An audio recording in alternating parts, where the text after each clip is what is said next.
உறவுகளுக்கு வணக்கம். நாம் இப்போ என்ன செய்ய போகிறோன்னு பார்த்தீங்கன்னா, உருளைக்கிழங்கு பூரியும் மசாலும் தான் செய்ய போகிறோம். இதுக்கு மாவு எப்படி பிசைகிறதுன்னு சொல்கிறேன் பாருங்கள். மாவு எப்பவுமே எந்த மாவுமே பிசைகிறதுக்கு முன்னாடி நல்லா ஜலிச்சு எடுத்துக்கோங்க.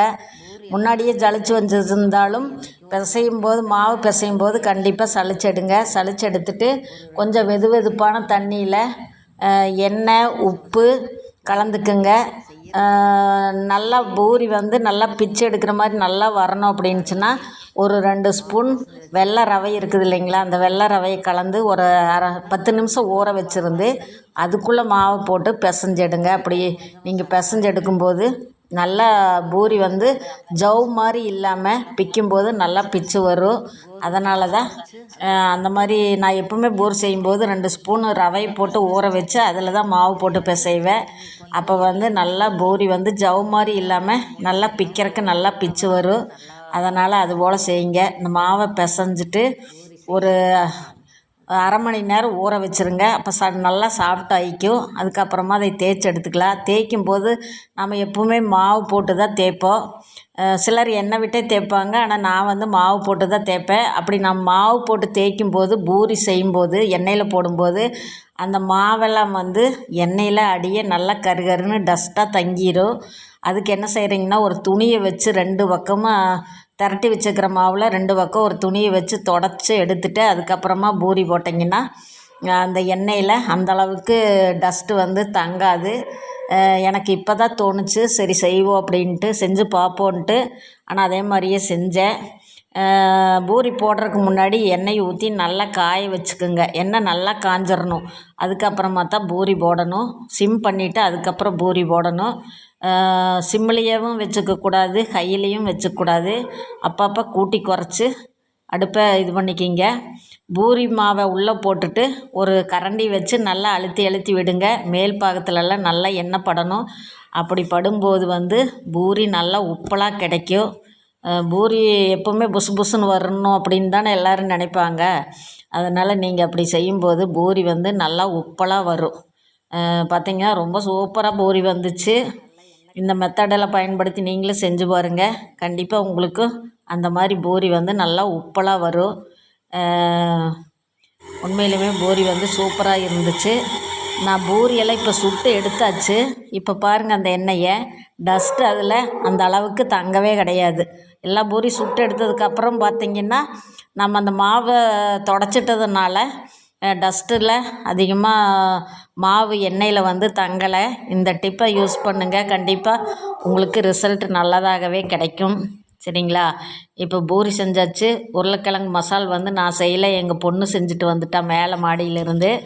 நாங்கள் இப்போ பூரி சாப்பிட போகிறோம். உண்மையிலுமே சூப்பராக உருளைக்கிழங்கு மசாலோட பூரி சாப்பிட்றதுக்கு ரொம்ப சூப்பராக இருந்துச்சு. நாங்கள் அடிக்கடியெல்லாம் பூரி செய்ய மாட்டோம். ஏன்னா இது எண்ணெய் இல்லை, எண்ணெய் பலகாரமே அதிகமாக சாப்பிட்றதில்ல. எப்போயாச்சும் ஒரு நாள், அதாவது நாங்கள் பூரி செஞ்சு கிட்டத்தட்ட ஒரு 2 மாதத்துக்கு மேலே தான் இருக்கும். இன்றைக்கி செய்யணும்னு தோணுனதுனால இன்றைக்கி நாங்கள் செஞ்சால் வாங்க எல்லோரும் பூரி சாப்பிடலாம்.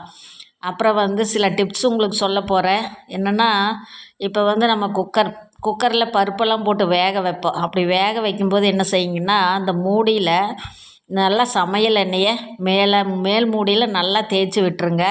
தேய்ச்சி விட்டுட்டு அதுக்கப்புறமா அந்த மூடியை போட்டு நம்ம பருப்பு வேக வைக்கும்போது கொஞ்சம் கூட அந்த பருப்பெல்லாம் மேல் மூடியில் ஒட்டவே ஒட்டாது. பார்த்திங்கன்னா, நான் வேக வச்சதுக்கப்புறம் தான் காட்டுறேன்.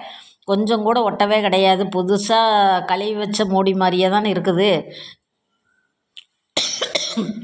அதனால் நீங்கள் ஏதோ ஒரு சமையல் எண்ணெயை அதில் சேர்த்துட்டு தேய்ச்சி வச்சுட்டு அதுக்கப்புறமா பருப்பை வேக வைங்க. அப்புறம் பார்த்ததுன்னா, நாங்கள் மத்தியானத்துக்கு முருங்கைக்காய் பொரியல் செஞ்சோம். முருங்கைக்காய் பொரியல், முருங்கைக்காய் சாம்பார் தான் செஞ்சோம். அதாவது எங்கள் வீட்லேயே முருங்கைக்காய் இருக்கிறதுனால நாங்கள் அடிக்கடி முருங்கைக்காய் ஈஸியாக கிடைக்கிறதுனால நாங்கள் முருங்கைக்காய் பொரியல், முருங்கைக்காய் குழம்பு அடிக்கடி செஞ்சாரோம். அதுவும் மண்சட்டியில் முருங்கைக்காய் சாம்பார் வச்சது ரொம்ப ரொம்ப சூப்பராக இருந்துச்சு. நாங்கள் பொரித்து அக்கம் பக்கமெல்லாம் கொடுப்போம் காய்களை. இருந்தாலும் நிறைய காய் இருக்கிறதுனால நம்ம என்ன பண்ணுறது, அடிக்கடி குழம்பு வச்சுக்க வேண்டியது தானே. அதனால் சாப்பாடு முருங்கைக்காய் சாம்பார், முருங்கைக்காய் பொரியல் மதியத்துக்கு செஞ்சாச்சு. அப்புறம் பார்த்திங்கன்னா சாப்பாட்டுக்கு வருவோம். சாப்பாடு வைக்கும்போது அரிசி வந்து ஒரு அரை மணி நேரத்துக்கு முன்னாடியே ஊற வச்சுக்கோங்க. ஊற வச்சுட்டு நான் வந்து 1 டம்ளர் அரிசிக்கு 3 டம்ளர் தண்ணி அந்த அளவில் தான் வைப்பேன். ஒரு சிலர் 2 வைப்பாங்க, ஒரு சிலர் 2 1/2 வைப்பாங்க. எனக்கு வந்து சாப்பாடு நல்லா வெந்து வரணும், அதனால் நான் 3 டம்ளர் தண்ணி ஊற்றிடுவேன் எப்போவுமே. ஊற்றிட்டு திறந்த மாதிரி வச்சு வேக வச்சிங்கன்னா இந்த நுரையெல்லாம் கட்டி வரும். இந்த நுரையெல்லாம் வெளியே எடுத்துருங்க. எடுத்துட்டு சாப்பாட்டில் கொஞ்சமாக உப்பு சேர்த்துங்க. அப்படி உப்பு சேர்த்தும்போது நமக்கு எந்த குழம்புல அந்த சாப்பாடு சாப்பிட்டோம்னாலும் நல்லா மேட்ச் ஆகும். அதனால் நிறைய சேர்த்த வேண்டாம், கொஞ்சமாக சேர்த்துங்க. நான் ஏற்கனவே உப்பு சேர்த்தி ஃபஸ்ட்டு ஆரம்பத்தில் சாப்பாட்லேயும் உப்பு போட்டுருவேன், குழம்புலையும் கரெக்டாக போட்டுருவேன். கொஞ்சம் கசப்பாக வந்துடும். ஆனால் இப்போல்லாம் அதை சரி பண்ணிட்டேன். அதனால் நீங்களும் அந்த மாதிரி உப்பு சேர்த்துங்க. இந்த சாப்பாடு வந்து நல்லா பளபளன்னு வரணும்னு நினச்சிங்கன்னா சமையல் எண்ணெயோ அல்லது நல்லெண்ணெயோ ஒரு 2 ஸ்பூன் சோறு வேகும்போது ஊற்றிட்டிங்கன்னா அந்த சாப்பாடு வந்து நல்லா உதிரியாக நல்லா மெதுன்னு நல்லா இருக்குது சாப்பாடு. நான் ஒரு அரை வேக்காடெல்லாம் அப்படியே திறந்த மாதிரியே வேக வச்சு விட்ருவேன் குக்கரில். அதுக்கப்புறமா மூடி போட்டு ஒரு 2 விசில் விட்டு அப்புறம் சிம்மில் வச்சு ஒரு விசில் 2 விசில் விட்டுருவேன். சாப்பாடு வந்து நல்லா மலர்ந்த மாதிரி சூப்பராக வந்துடும். இந்த மெத்தடில் தான் நான் இப்போ சோறாக்குறேன். சட்டியில் வச்சு வடித்து பார்த்தேன், அது எனக்கு சரி வரல. அதனால் சரின்னு குக்கருக்கே மறுபடியும் மாறியாச்சு. குக்கர்லேயே தான் வச்சிட்ருக்குறோம். அப்புறம் பார்த்திங்கன்னா இன்றைக்கி காலையில் எடுத்த வீடியோ இது. சுண்டல் வேக வச்சேன். நீங்கள் சுண்டல் வேக வைக்கும்போது மஞ்சத்தூள், எண்ணெய் இதெல்லாம் முதல் போடாதீங்க. சும்மா வச்சு கொதிக்க வைங்க. கொதிக்க வைக்கும்போது நைட்டே ஊற வச்சுருங்க. பட்டாணி சுண்டல் எதுவாக இருந்தாலும் அப்போ காலையில் வந்து நல்லா மெதுன்னு நல்லா வெந்துக்கும். நீங்கள் இந்த மஞ்சள் தூளெல்லாம் போடுறதுக்கு முன்னாடியே அந்த சுண்டல் வேக வைக்கும்போது அதுலேயும் நுரக்கட்டி வரும். அந்த நுரையெல்லாம் எடுத்துருங்க. ஏன்னா பயறு வகைகளில் எப்போவுமே வாயு ஜாஸ்தி இருக்கும் அப்படின்னு சொல்லுவாங்க. அதுக்கு நீங்கள் இந்த நுரையெல்லாம் எடுத்துட்டிங்கன்னா அந்த வாய் வந்து போயிடும்னு சொல்லுவாங்க. அதனால் நீங்கள் ஃபஸ்ட்டு இந்த நுரையெல்லாம் எடுத்துகிட்டு அதுக்கப்புறமா மஞ்சள், உப்பு, எண்ணெய் இதெல்லாம் அப்புறமா கலந்துக்குங்க. நான் வந்து முன்னாடியே கலந்துட்டேன். நீங்கள் வந்து கலக்கிறதுக்கு முன்னாடியே இந்த நுரையெல்லாம் எடுத்துகிட்டு அதுக்கப்புறமா மூடி போட்டு அப்புறம் வேக வைங்க. இந்த சின்ன டிப்ஸ் சொல்கிறதுக்காக வேண்டித்தான் நான் வந்து இந்த வீடியோவை எடுத்தேன். அப்புறம் பார்த்திங்கன்னா சிலர் வந்து என்ன செய்வாங்க, மூடி போட்டு உடனே விசிலையும் அது கூடயே சேர்ந்து போட்டு வைப்பாங்க. நிறைய பேர் நான் பார்த்துருக்குறேன். ஆனால் அந்த மாதிரி செய்யாதீங்க.